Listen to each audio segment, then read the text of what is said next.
The Virginia Cable Telecommunications Association and your local cable provider presents Cable Reports.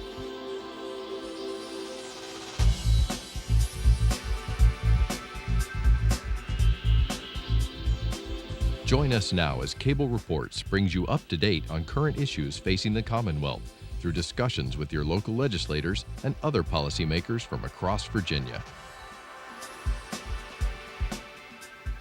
From the General Assembly and the City of Richmond, I'm Woody Evans for Cable Reports, brought to you by the Virginia Cable Telecommunications Association and Cox Communications, connecting Virginians to their government. We're so pleased to have Senator Tommy Norment, the Majority Leader of the Senate in the state of Virginia, with us today. Good morning, sir. Good morning, Woody. It's a delight to be back with you, sir. Great, great. You also have the Finance Committee, and I know you're very busy there. There's a presentation this morning. There's some legislation regarding a new concept, Go Virginia. So can you talk to us about the importance of that new concept and the legislation around it? Well, thank you for bringing that subject up, Woody. Go Virginia, I think, is one of those transformational pieces of legislation that perhaps we see once or twice in a decade. What it is designed to do is to try to break down some parochial barriers and bring together collaborative efforts within a particular region to promote economic development. It's an incentivization program where two or more localities can come together and make an application for a grant fund. In the governor's budget, there is about $29 million that is in both the caboose bill for cleaning up the budget from last fiscal year and then also going forward into the next 2 years. I'm really very excited about it. It is extraordinary in that most major businesses and higher education institutions in Virginia have gotten behind this. It's a little bit of a vertical integration between economic development, higher education, local and state governments. So I'm really very excited about it. It's been progressing through the House of Delegates with very little resistance. And I'm hoping this morning that the Senate of Virginia is going to embrace it with the same enthusiasm. So this will be a bottoms-up approach, as I understand it. There will be local councils that will get together on a regional basis, make recommendations to a state board, I think, for funding of economic development projects. Woody, you've been reading my mail again. It is a bottom-up situation. There will be applications that are submitted through a regional board that is created of business persons and citizens. And that project coming out of a regional board will then make an application to a state board that is made up of members of the House of Delegates, members of the Senate, gubernatorial appointments, and the Secretary of Finance and the Secretary of Commerce and Trade. And it is ultimately that state board that will make the decision on whether or not the application meets the guidelines that will be established for the award of those grants. Now, I understand the private sector actually brought this idea to the Commonwealth, so to speak, and as you indicated, they are really behind this concept. What is fascinating is I think it's remarkable to 140 prima donnas that we call legislators that there's a great idea out there that didn't come from one of us. It is very much a business-driven private sector initiative. A number of individuals across Virginia, W. Wynn from Hampton Roads, Ben Davenport from Southside, Todd Stottlemyre from Northern Virginia. These and many other folks have been working very, very hard on this. And they put their own money into the conceptualization of it. They've hired consultants. They've retained some lobbyists to try to educate the members of the General Assembly on. So that's what I'm enthusiastic about, is that it has come out of the private sector, and they have been willing to not only offer verbiage but also to put their resources in it. So I take it that a lot of individual counties, towns, and other jurisdictions compete for projects now and may poach from one another. So this is to encourage more cooperation. That's exactly what it is. I spent 4 years in local government. It was always perplexing to me where we had two contiguous jurisdictions that were feverishly competing against one another for the same prospect. Rarely could you get any dialogue going about a sharing concept of an economic development prospect. It's always kind of you against me in that situation. And what we're attempting to do is break down some of those barriers and some of those parochial interests to try to promote a regional approach towards economic development. It's a fascinating concept. I think that the general public and the legislature are going to have to be patient. It's not going to be something that we're culturally going to change overnight. It is a new concept, but it has the incentivization in there with this grant money that has not previously been available. So how has your district fared economically over the past 6 or 7 years with the Great Recession and also with sequestration? Obviously, it's had a negative impact on the area that I represent.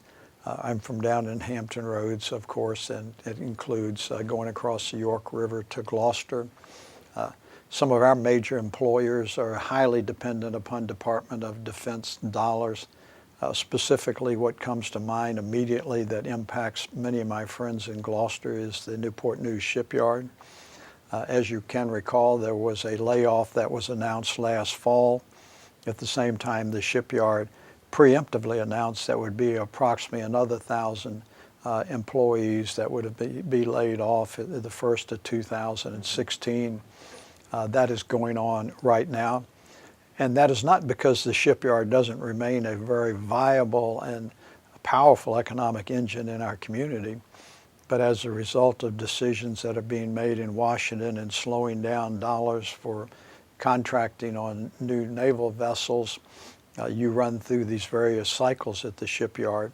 And the shipyard's looking out a couple of years, and they know that they will be hiring back for contracts that they see on the future.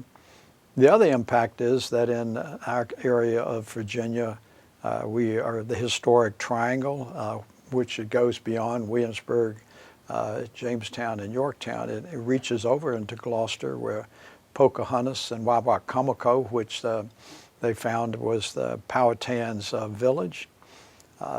With the recession, the discretionary dollars that travelers have been spending has been reduced. We had a much better 2015 than we did 2014, but we still are in a recovery stage. So if people are not traveling because of the constriction of the economy or the uncertainty of their employment, then it impacts our area remarkably. One thing that really is helping right now, Woody, is the cost of gas. Absolutely, because I think it will encourage tourism, among other things. That's an important aspect of the economy in the district you represent.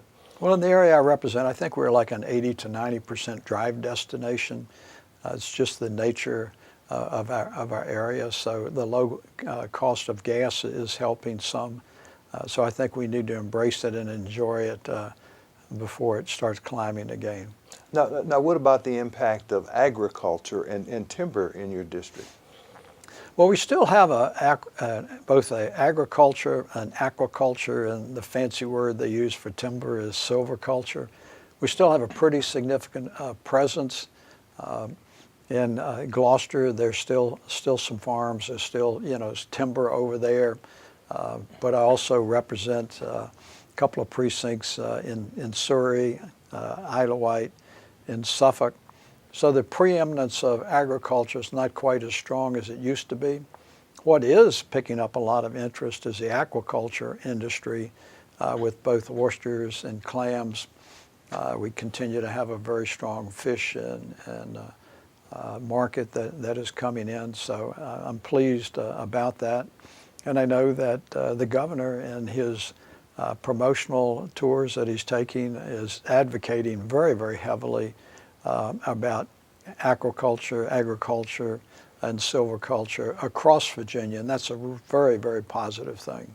Does Planters Peanuts still have a presence, I think, in Suffolk?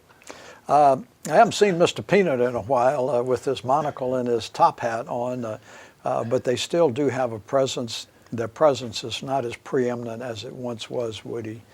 Like a lot of things in our economy, it is changing, but they still do have a presence. What about Lockheed Martin and Raytheon? I think they had a presence at one point. Well, they do. In our area of Virginia, there's an enormous presence of the military and the contractors that are related to that. We still have Langley Air Force Base that's there. We have Fort Eustis. We have over there at NASA in Hampton, where they're continuing to work on a lot of innovative and new concepts in it. So with the presence of the military in our area, on which we're so highly dependent, we have a lot of government contractors. Some of them are doing very well. Some of them have had to transform and transition their business from what was a model in the early 2000s into a 2015, 2016 economy as the demands and frankly as the focus in Washington, D.C. has changed. Some of these transitions with government contractors have been very successful. Some of them have not been as successful and have struggled. But we in our area, from all the way from Gloucester to Suffolk, continue to be highly reliant upon the Department of Defense dollars. And the looming sequestration is an element of uncertainty that only encourages, I think, transforming our Virginia economy and Hampton roads. And that is one of the reasons I'm so enthusiastic and was pleased that I was asked to carry Go Virginia, that we've got to transform